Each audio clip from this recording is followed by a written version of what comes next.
We're going to talk about boundaries. This video is for betrayed partners and for addicts.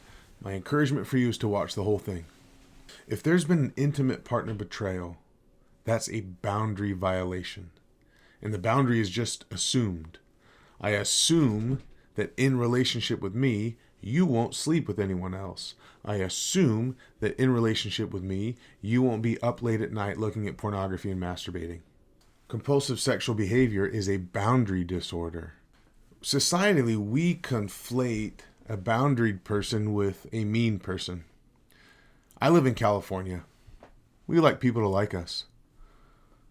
We don't do boundaries very well. I was having a conversation with a friend yesterday, and he said, I do business with people in New York, and people in New York will tell me to f*** off. And I f*** off. I know exactly where I stand with them. They're boundaried. That's sort of a boundaried person, but that's also a mean person. It's not a person that you want to be in relationship with. A boundary is not a club that you bonk someone over the head with. A boundary is a fence. There's a study in 2006, and the study observed school-age kids on a playground. And there were two playgrounds, one with the fence, one without the fence. In the playground without the fence, the kids played, but they stayed close to their teacher because near the teacher is where they felt safe. They didn't go all the way up to the edge because they weren't sure if cars would come or strangers would be there. They felt safest close to the center. In the second playground, where there was a fence, kids felt comfortable and safe all the way up to the boundary, all the way up to the fence, because they knew they were safe there. That's the same thing in relationships. If you're a betrayed partner, you have experienced severe boundary violations. And now you need to reset the boundary. And what it says is, here's the playground that you get to play in. If you cross the boundary, you don't get to be in relationship with me. And I want to give you a formula that will help you set boundaries in your relationship. It's one word, it's WISE. You can use this to help set boundaries for your partner. When you name a specific behavior, look at other women when we're on a date, and then you state the impact. I feel unseen and disrespected, like I don't matter to you, and your attention's not on me. Then you set a safety boundary.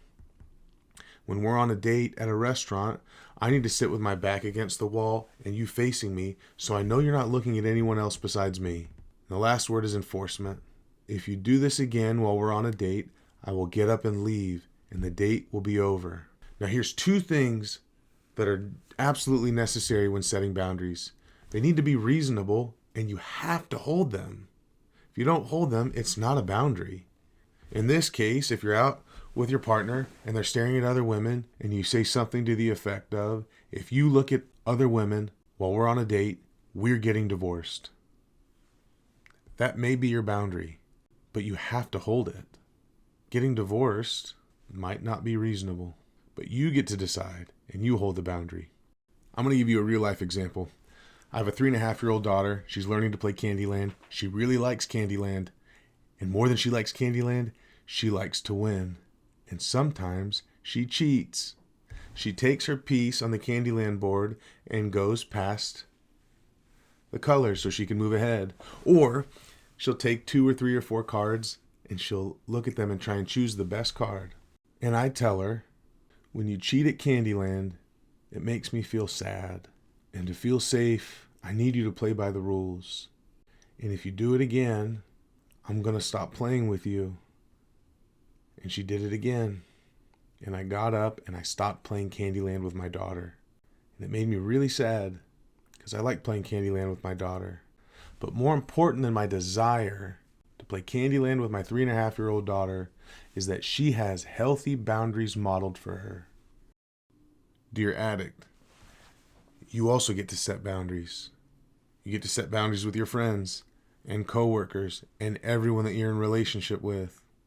If you have a coworker or a friend that's encouraging you to sexualize someone else, and I use that example because it happens all the time. Yo, look, check her out or check him out. You can set and hold a boundary.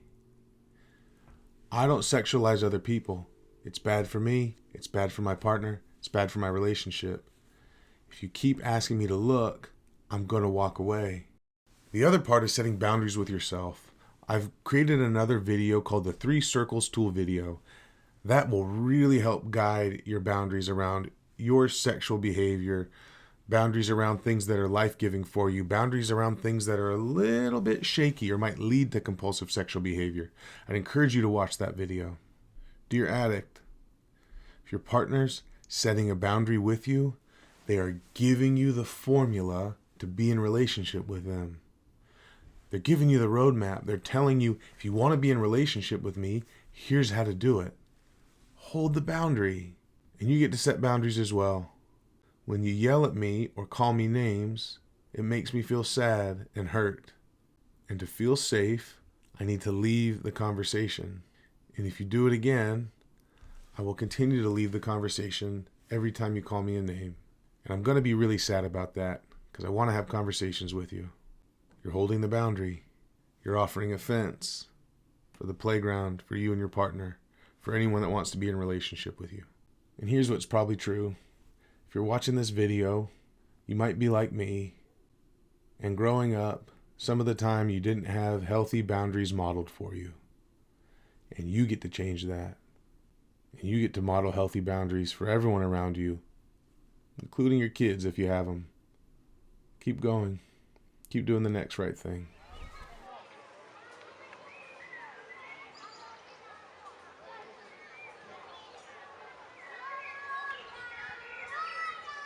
If this video was helpful for you, do all the YouTube things. Like, subscribe, watch more.